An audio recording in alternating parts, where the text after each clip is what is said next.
Pietro Bellini, vicario, uomo di fiducia del commissario e dottor Alberto Corsinovi. Ci ritroviamo a qualche giorno dall'assemblea dell'8 di gennaio che ha dettato un po' i tempi e le regole delle elezioni che porteranno al nuovo magistrato e all'elezione del collegio dei propri e dei sindaci revisori.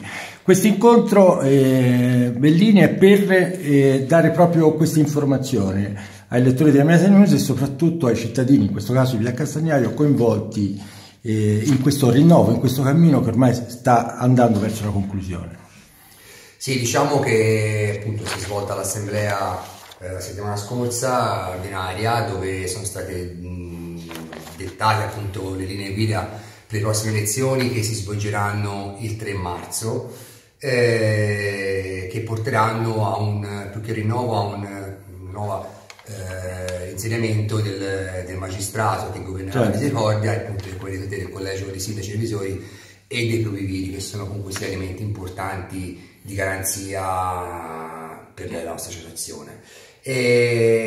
Ci sono state alcune piccole novità dettate dall'approvazione del nuovo statuto nell'agosto scorso, che è giusto chiarire e precisare, perché sono novità essenziali, perché permetteranno di allargare praticamente a tutti i soci in senso generico, quindi sia ai volontari attivi, che sono quelli che portano una divisa, che quotidianamente danno attivamente una mano all'associazione, però anche i soci, quelli cosiddetti sostenitori, che sono quelli che annualmente pagano una quota associativa per sostenere appunto con il loro contributo la nostra associazione. Anche questi adesso hanno diritto di voto sia attivo che passivo. C'è da precisare che dopo 6 mesi, ecco, ce l'abbiamo proprio alle spalle, sì. Ora ci siamo messi appositamente proprio a conferma di questo, quindi 2 punti essenziali. 6 mesi. Allora, per il voto attivo, cioè la capacità di esprimere il proprio consenso, bastano 6 mesi di iscrizione all'associazione, sia come soci sostenitori che come volontari. Quindi si diventa volontari effettivi o comunque soci ordinari, oppure soci sostenitori aventi diritto di voto. Invece, dopo 2 anni di appartenenza all'associazione, si può esprimere anche il proprio consenso ad essere eletti, quindi ci si può candidare per poter ancora più attivamente partecipare o provare a contribuire appunto alla vita dell'associazione. C'è da dire che questa novità è stata comunque sia abbastanza ben accettata e voluta, perché le vicende passate delle vecchie elezioni, che poi si portarono inceppamento del sistema, aveva visto molte persone provare a affacciarsi sul mondo delle misericordie. In questa maniera, appunto, visto che così era voluto e è stata espressa questa volontà, abbiamo deciso di dare, diciamo, formalmente questa possibilità a tutti i soci, sia appunto ordinari che sostenitori. Ecco, questo qui tra l'altro è stato detto chiaramente in un'assemblea che è stata molto partecipata, dove tra l'altro era presente il commissario, il dottor Alberto Corsinovi, il dottor Tofani, che è presidente del Senato Soccorso, ricordiamo anche vicepresidente di Federazione, e il sindaco Luigi Pagaggini, il sindaco di Villa Castagnaio. Un'assemblea che ha chiesto anche delle votazioni, è già stato eletto ad esempio il collegio, insomma la commissione elettorale. Ecco, io con lei vorrei andare nel concreto. Cosa fa ad esempio la commissione elettorale? Qual è il suo ruolo? Perché questo è stato specificato molto chiaramente durante l'assemblea. Sono 5 i componenti. Sono 5 componenti nominati dall'assemblea, che si sono proposti in quella stessa sede, e il compito della commissione elettorale è un compito abbastanza breve, limitato in un periodo di tempo che precede appunto le elezioni, fino al giorno stesso delle elezioni. Ha un ruolo molto delicato, perché praticamente è l'organo che garantisce la regolarità delle candidature e dello svolgimento delle votazioni e del scrutinio.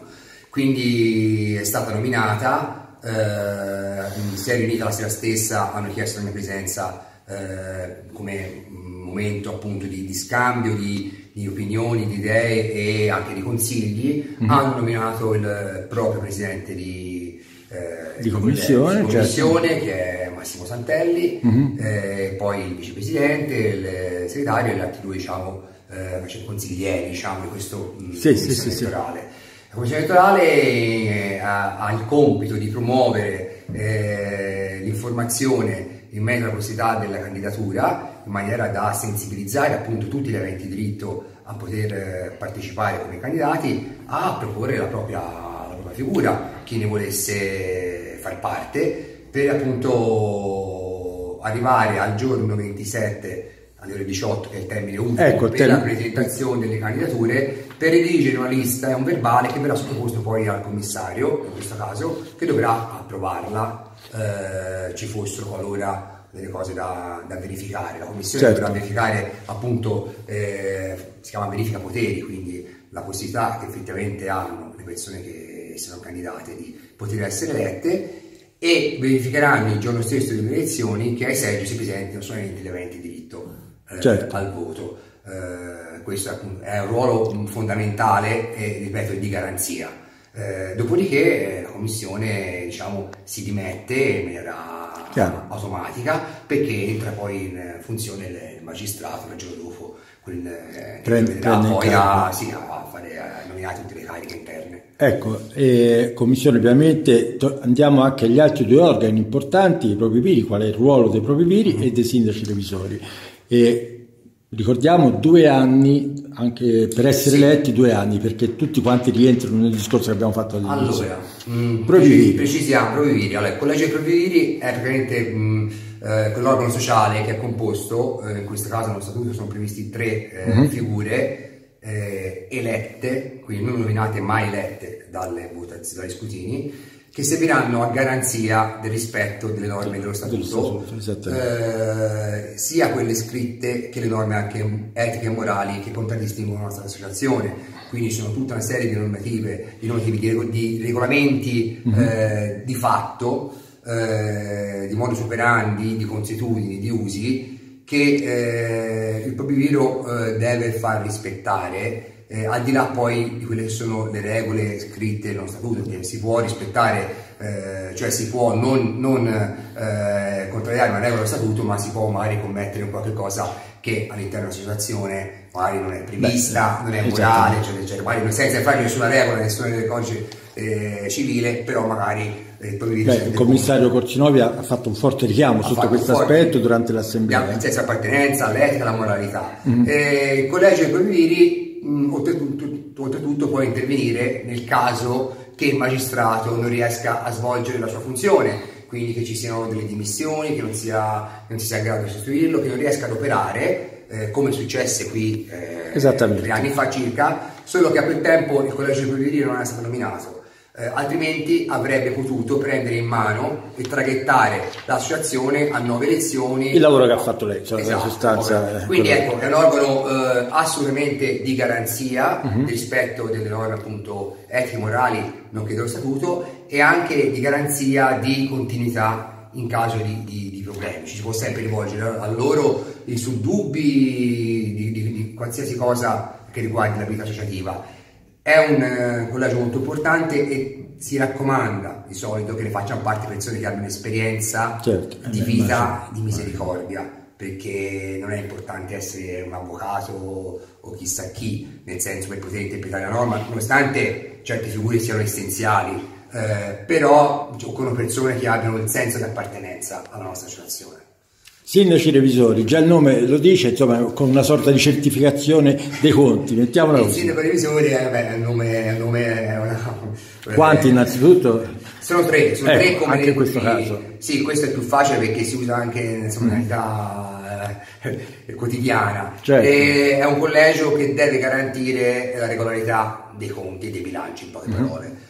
Anche questo è un ruolo fondamentale, molto delicato, che serve per appunto assicurare che tutto quello che è la vita amministrativa, fiscale, tutti quelli sono appunto i conti, i bilanci, le dichiarazioni, e quindi sia tutto rispettato, sia a norma, e hanno il compito di riunirsi almeno un paio di volte l'anno per fare magari un primo bilancio previsionale, di solito sì, certo. e quello poi finale, contratto di relazione. C'è da dire che essendo questo ruolo comunque sia un po' particolare, non è richiesta l'appartenenza a nessun albo professionale, ma i sindaci revisori si possono avvalere poi a loro volta, una volta eletti, di un professionista esterno che possa certificare e sottoscrivere i bilanci. Certo. Quindi cosa vuol dire? Vuol dire che se nessuno di quelli nominati appartiene appunto all'albo dei sindaci revisori, può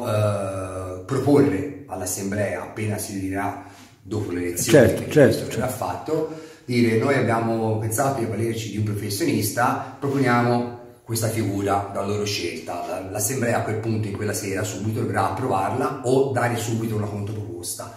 Questo è importante perché appunto i bilanci vanno certificati, vanno firmati e per fare cose proprio a regola d'arte. E ripeto, insieme ai propri viri sono un elemento di garanzia e di controllo comunque sia l'attività associativa e tutte le sue normative. Torniamo un po' a quello che tutti aspettano, il nuovo magistrato. C'è stata un'elezione importante sul numero, c'è stata un'elezione democratica durante l'ultima assemblea, che era uno degli obiettivi dell'assemblea. C'è stata una scelta tra 5 e 7 componenti. Allora sì, in uno dei punti che fu chiesto, anzi uno dei punti critici che furono visti appena arrivai, controllando appunto il vecchio statuto, quelli che erano stati non i fallimenti, però le cose che avevano inceppato questo meccanismo della nostra associazione, la Riscodia di Can Castagnaio, fu appunto un numero un po' elevato degli appartenenti al magistrato. Qual era la difficoltà? Di trovare innanzitutto candidati. Poi che fossero idonei, in realtà al di là della volontà e della passione bisogna anche avere le competenze, comunque sia, della disponibilità, delle sinergie, della volontà di sapersi confrontare, perché ci può essere non essere d'accordo una sera in un'assemblea, in una riunione di consiglio, ma non si può comunque sia alzarsi, sbattere la porta e andare via, cioè bisogna comunque sia arrivare a un confronto che porti a un risultato per il bene dell'associazione, mettendo da parte cose personali. Quindi un magistrato che è composto da 9, 10, 11 persone comportava poi per le elezioni la presentazione del doppio dei candidati, quindi era già un problema proprio tecnico, reale, fisiologico, quello di avere un numero così elevato di membri. L'altro problema era quello di mettere insieme d'accordo tutte queste teste. E infatti sappiamo che il vecchio magistrato alla fine poi è rimasto mancante di diversi elementi che pian piano avevano abbandonato. Quindi l'idea qual era? Quella di dare uno statuto che permettesse l'elezione del magistrato, diciamo, delle elezioni più snelle, più facili, a seconda degli impegni di questa misericordia. Quindi è stato reso possibile scegliere in assemblea preelettorale in termine il numero di componenti magistrati, che poi adesso può variare da 5 a 9, quindi 5, 7 o 9, si preferisce i numeri dispari perché è più facile poi arrivare a una soluzione, a una riunione. 5, 7 o 9, quindi cosa vuol dire? Che questa misericordia in questo momento può essere sicuramente amministrata con 5 persone. Ci dovesse essere degli impegni, degli sviluppi, degli ingrandimenti, una crescita esponenziale, ci fosse bisogno di più figure che dovessero occuparsi di più, si può sempre scegliere la prossima assemblea di dire: ok, noi proponiamo 7 membri, perché è contemplato lo statuto, abbiamo molte cose, lo statuto lo prevede, e a quel punto abbiamo capito. Basta un'assemblea, dico basta per dire, però un accordo. Nella stessa assemblea, come quello che è stato fatto l'8, poteva essere scelto di fare un consiglio di magistrato di possiamo dire che questa è una scelta dettata anche da un'esigenza sia di numero, però anche per iniziare a muovere, questo permette di essere lo snellire, come si diceva prima, è uno sguardo al futuro, all'espansione di questa associazione, ma con un occhio ai problemi che effettivamente, ai veri problemi che hanno portato a questo commissariamento, che, come diceva il Presidente, non erano problemi di origine economica, fiscale, ma erano problemi un po' di caratteriali, fisiologici, interinali, che ci sono nelle associazioni, perché quando siamo così tanti, come una grande famiglia, con una grande confidenza, spesso è facile perdere un pochino il senso, e quindi ci voleva qualcuno che rimettesse un po' in adesso, un po' sul tavolino, dicesse: ok, si fa così. Quindi questa norma ci permette di essere pronti adesso, ma di essere pronti in caso di ulteriori crescite. Da sottolineare che, come nel collegio dei provvidi e nel collegio dei sindaci revisori possono partecipare con voto passivo, quindi possono essere eletti i soci sostenitori, Quindi nel primo caso potrebbero essere tutti e tre i propri viri soci sostenitori e tutti e tre i sindaci revisori. Nel magistrato ci sono delle quote, perché è un organo più delicato, bisogna tutti i giorni essere, comunque sia, avere un'esperienza anche della parte operativa, perché di fatto questo noi facciamo poi, e quindi è stato scelto che ci siano delle quote che sono un socio sostenitore con 4 soci ordinari, quindi con 3 attivi, nel caso del magistrato di 5, 2 con 5 nel caso del magistrato da 7 e 3 con 9, 3 su 9 nel caso del magistrato da 9. Cosa vuol dire? Che ci sarà una lista a cui apparterranno e si candideranno i soci sostenitori, e quindi il primo di questi verrà eletto, e una lista invece dove ci saranno i soci ordinari volontari attivi, dove verranno eletti i primi 4 di questa lista per formare un collegio di 5, quindi è abbastanza, diciamo, semplice, quindi sarà da votare per i sostenitori e per i volontari attivi. Ecco, ricordiamo che nel magistrato c'è anche la figura del correttore, che tra l'altro era presente attraverso il viceparroco proprio durante l'assemblea, a richiamo proprio dei valori di cui si diceva poc'anzi. Questa figura si aggiunge, giusto? Si aggiunge, giusto. Il correttore, che è comunque sia una parte fondamentale, che deve garantire comunque sia i principi evangelici su cui si basano le misericordie, fa parte del magistrato, non ha diritto di voto, quindi è il sesto elemento nel caso del nostro primo magistrato, sarà il sesto elemento, non ha diritto di voto, ma sicuramente il parere a lui espresso deve essere tenuto in considerazione, specialmente quando si parla di cose comportamentali o di norme da attuare, decisioni da prendere nei confronti di volontari, o comunque sia dei ruoli e delle operazioni da fare diciamo per la società, per la comunità. Il correttore esprimerà sicuramente il suo parere, cercando di ricordare e di rimarcare appunto i principi che ci vogliamo portare avanti. Quindi, ripeto, non ha diritto di voto, ma sicuramente il suo parere è un parere importante, fondamentale. Ecco, allora, quindi per concludere, entro il 27 gennaio ha un foglio in mano dove proprio questo è il foglio che può essere ritirato qui alla Misericordia per le candidature. Esatto, può essere anche scaricato dal nostro sito. Questo è il modulo applicazione della candidatura, modo semplicissimo, hanno messi gli estremi. Come membro del magistrato, leggiamo membro del collegio e membro dei sindaci revisori, collegio dei provviri. Esatto, per qualsiasi informazione c'è a disposizione il sottoscritto, che sono qui in ufficio, o si può contattare appunto la commissione elettorale, di cui fanno parte Massimo Santelli, Pompa Veronica Villa, Elena Cadee, Mario Mancini e Marco Pizzetti. Queste persone saranno disponibilissime a dare altre delucidazioni ci fossero dei dubbi su come prestare formalmente la domanda. Mi raccomando di compilarla in tutte le sue parti, compreso un recapito telefonico, e queste domande verranno vagliate di volta in volta. Ci fosse un'irregolarità, sarà avvisata la persona per poter rimediare qualora ci fossero dei dati mancanti o delle inesattezze o delle mancanze nel potere di voto.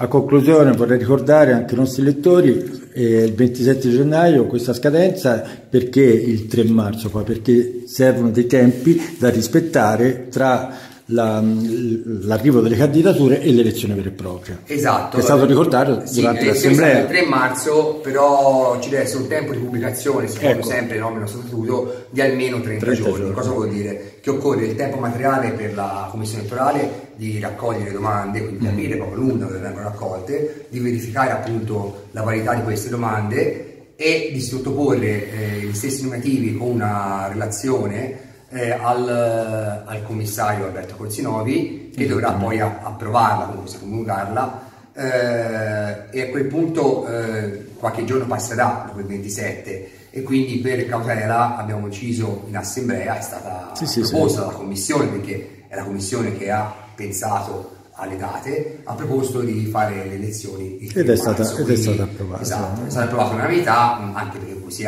c'è voglia di tornare alla normalità, diciamo, definitiva. Bene, 3 marzo vedremo cosa accadrà. Nel frattempo auguro comunque sia, ringrazio personalmente Pietro Bellini e il dottor Corsinovi, che ci ha sempre permesso di avere questo stretto rapporto anche a livello di informazione. C'è da dire che la federazione ha prima di tutto il suo presidente, che è più un padre che un presidente, ma c'è tutto uno staff, perché insomma anche il direttore Gianluca Stradini, che è il mio direttore, responsabile di segreteria, la Laura, tutte persone, tutta una famiglia, e che veramente ama quello che fa. Ricordate che il dottor Corsinuovi di professione fa ben altro, fa l'avvocato, certo. Non fa il presidente della federazione, non è per questo pagato, e quindi amando quello che fa, ama le proprie misericordie e le proprie figlie, e tutto quello che è possibile per mantenerle in salute viene fatto. In questo caso ha deciso di mandare una delle sue persone di fiducia,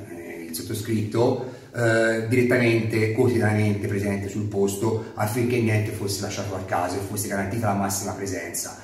E credo che la federazione abbia fatto un ottimo lavoro, al di là dei miei risultati personali, parlo proprio di federazione, perché comunque sia quotidianamente qualsiasi scelta, qualsiasi decisione è sempre stata condivisa con Firenze, e questo ha portato appunto sinceramente ad avere questa area di serenità e di voglia di ripartire, di entusiasmo, insomma, perché so che diversa gente si è già candidata, ci sono molte persone che desiderano farlo. Questo vuol dire che rispetto a prima c'è un pochino più di fiducia e più voglia di mettersi un attimino in gioco, che poi è la cosa che conta, perché poi tante sono le persone che gli piace giustamente esprimere il proprio parere, che sia negativo o positivo, però poi chi ha voglia di mettersi in gioco spesso insomma è difficile trovarlo, perché insomma c'è da metterci un pochino la faccia, niente di chissà cosa, però è una bella responsabilità, ma anche una bella soddisfazione avere in mano uno strumento come Esicordia per poter fare del bene alla gente che ci circonda e che ci sta vicino.